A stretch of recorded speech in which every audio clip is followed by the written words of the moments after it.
First ever factory outlet Mukunda jewelleries Kukatpally Khammam Kothapet Somajiguda Hanamkonda and Suchitra.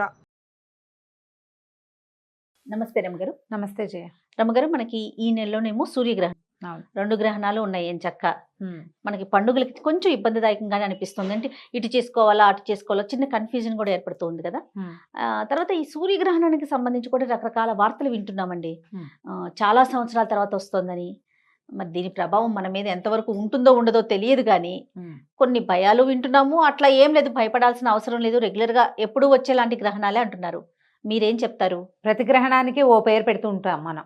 ఎప్పుడు జరగలేదు. 350 సంవత్సరాల తర్వాత, 430 సంవత్సరాల తర్వాత, 225 తర్వాత, 100 ఏళ్ళ తర్వాత గ్రహణాల్లో ఏవో చిన్న చిన్న సమయాల్లో మార్పుల వల్ల అట్లా ఇలాంటిది ప్రోగ్రాము ఇంతకుముందు జరగలేదు అని. అయితే ఇండియాలో కనపడదు, కానీ మన మీద దాని ప్రభావం ఉంటుంది. ఇలాంటి వాక్యాలు వింటూనే ఉన్నాం. అవును. అయితే ఇది పండక్కి ఎంత మటుకు అడ్డం పడుతుంది అనేది ఒకసారి చూడాల్సిన సంగతే. సూర్యగ్రహణం ఏంటంటే ఇది పాక్షిక గ్రహణమే ఉంది, మనకి కొంత సమయమే కనపడుతుంది. ఇండియాలో కొన్ని భాగాల్లోనే కనిపిస్తుంది. అయితే దానాలు జపతపాదులు చేసుకోవాలి అంటారు. అయితే సాధారణంగా ఏంటంటే మనకు చెప్పేది గ్రహణ సమయము పుణ్యకాలంగా చెప్తారు. ఆ సమయంలో చేసేటువంటి ఉపాసన గ్రహాలకి మంచి బలాన్ని ఇస్తుంది. అందుకని ఎవరికైనా ఆ మంత్రోపదేశం ఉన్నవాళ్ళు మంత్రం పునశ్చరణ చేసుకోవటం, ఉపదేశం కూడా గ్రహణ సమయంలో తీసుకునే ఉపదేశం కూడా చాలా అద్భుతంగా ఉంటుందని తప్పకుండా తీసుకుంటారు. గ్రహణానికి ముందు పట్టు స్నానం, గ్రహణం అయిపోయిన తర్వాత విడుపు స్నానం, ఇది ఎప్పుడు చేసేది. గ్రహణాల్లో ఇలాగే చేస్తారు. అయితే గ్రహణ కాలంలో ఉపాసనా బలాన్ని పెంచుకునేందుకు జపం చేసుకుంటారు. ఇప్పుడు ఏమీ లేని వాళ్ళు, అంటే ఉపాసనలో అవి లేని వాళ్ళు, లేదా ఉపదేశాలు లేని వాళ్ళు, మన బొట్టి వాళ్ళు, సామాన్య వాళ్ళంతా ఏం చేయొచ్చు, ఏదైనా చదువుకోవచ్చు. దైవ సంబంధమైంది చదువుకుంటే ఫలితం బాగుంటుంది. ఉపదేశం అవసరం లేని మంత్రాలు, శ్లోకాలు, స్తోత్రాలు ఉంటాయి కదా, అవేవైనా పారాయణ చేసుకోవచ్చు. అయితే దేవాలయాలు మూసేస్తారు, మన ఇళ్లలోనే చేసుకోవాలి. గ్రహణ సమయంలో ఆహార స్వీకారం మంచిది కాదు. మరి పసిబిడ్డలు అలా అయితే చంటి పిల్లలకి చేయగలిగేది ఏమీ లేదు. గర్భిణులు వాళ్ళు కూడా దీనికంటే కొంచెం ముందుగా తినేసి ఈ సమయంలో కదలకుండా విశ్రాంతిగా పడుకుంటే మంచిది. గర్భిణీలు దీని మీద చాలా మంది, నాకే ఓ 25-30 ప్రశ్నలు వచ్చినాయి. మెసెంజర్లో 25 ఉన్నాయి, ఇన్స్టాలో ఉన్నాయి, నాకు వాట్సాప్ మెసేజ్లు బోల్డు. గర్భిణీ అతీలు ఏం చేయాలి 4 గంటలు ఉండలేం కదా అని. మధ్యాహ్నం 2 గంటలకు 2 తర్వాత తినేసి అప్పుడు పడుకుంటే విశ్రాంతిగా 4 తర్వాత నిద్రపోయేందుకు ప్రయత్నం చేయండి. సూర్యాస్తమయం అయితే 6:30, 6:30 కల్లా అయిపోతుంది. అప్పుడు తీసుకోవచ్చు. 7-7:30 అయ్యాక స్నానం చేసి తీసుకోవచ్చు. ఈ కాసేపు తినకపోతే ఏదైనా గ్లూకోజ్ అదైపోతుంది ఇదైపోతుంది ఇలాంటి భయాలు అయితే ఎక్కువగా ఉండవు. నిద్రపోతే సరిపోతుంది కదా, పడుకోవచ్చు. గర్భిణులు తిరగద్దు బయటికి, పిల్లల్ని కూడా బయటికి రానివ్వకుండా ఉండడమే మంచిది. పిల్లలకి అటు ఇటు ఆడుకున్నా ఏం పర్వాలేదు అనుకుని కనపడదు పెద్దగా, మనకి కొంచెం సమయమే మనకు కనిపించే సమయం. కాబట్టి అంత కంగారు లేదు, అంత ఆలోచించాల్సిన అవసరము లేదు. చేయవలసిన దానాలు అవి మనకి సోషల్ మీడియా అంతా కోళ్ళు వగైరా పక్షుల్లాగా కూసేస్తున్నాయి కనిపిస్తాయి. ఇవి దానం చేసుకోవాలి అని.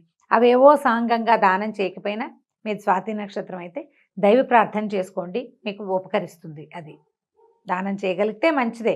చేయలేకపోతే నమ్మకం లేదు మీకు మనకి నమ్మకం ఉన్నా లేకపోయినా రాత్రి పగలు తప్పవచ్చు. నేను నమ్మను, రాత్రి అవుతుందని ఆగుతుంది అది. నువ్వు ఇక్కడ కూర్చుంటావు, పగలు రావాల్సిందే. మహా అయితే నువ్వు నిద్రపోకుండా ఉంటావు, అంతే తప్పిస్తే రాత్రిని మాన్పలేం కదా. జరగాల్సినవేవో జరిగిపోతాయి. అది దీనివల్లే వచ్చిందని నీకు తెలుస్తుంది, తెలియకపోతుంది. అవును, అంతే జరిగేది.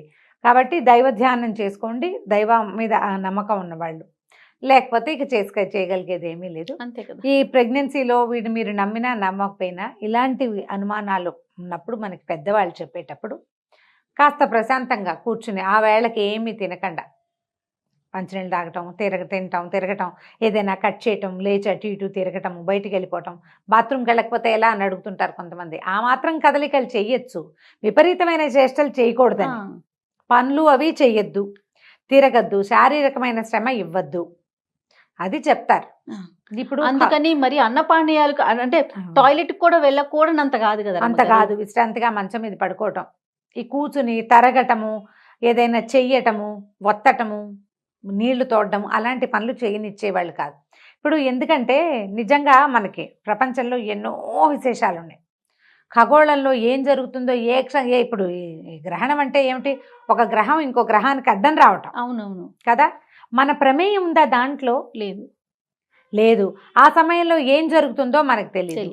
ప్రపంచంలో అగ్నిపర్వతాలు ఉన్నాయి, ఇలా ఇంకోటి ఉన్నాయి, ఇంకోటి ఎన్ని రకాలు ఉన్నాయి, అవన్నీ వాటంతటవే చేస్తున్నాయి. మన ప్రమేయం లేదు. మన లివింగ్లో కూడా, మన జీవితంలో కూడా మన ప్రమేయం లేకుండానే పుట్టేస్తాను పోతూ ఉంటాం మనం. అవునండి. మనకు తెలియదు వాటి సంగతి. మనకి తెలియని దాని గురించి మనం ఎందుకు వాదించాలి?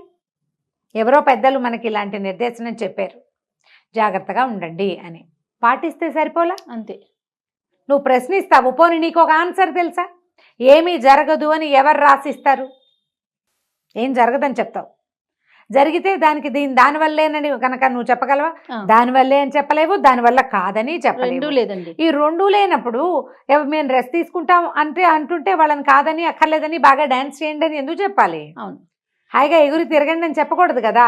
రెస్ట్ తీసుకోమని చెప్తే సరిపోతుంది. దానివల్ల వచ్చే నష్టం అయితే లేదు కదా. లాభం లేదు అనుకుందాం, నష్టం అయితే లేదు కదా. ఓ 3-4 గంటలు విశ్రాంతే కదా. కాబట్టి విశ్రాంతి తీసుకోండి. గర్భిణీ స్త్రీలు ప్రశాంతంగా ఉండండి. పూజా విధానం చేసుకోగలిగే వాళ్ళు చేసుకోండి. ఖచ్చితంగా గ్రహణ సమయాల్లో ఆహార స్వీకరణ అంత మంచిది మాత్రం కాదు. తినకుండా ఉండడం మంచిది. మన ఇంట్లో నిలవ పచ్చళ్ళు, పప్పులు, ఒప్పులు అవి ఉంటే వాటిలలో దర్భలు వేసుకోవటం, దర్భగడ్డిని తెచ్చుకుని వేసుకోవటం.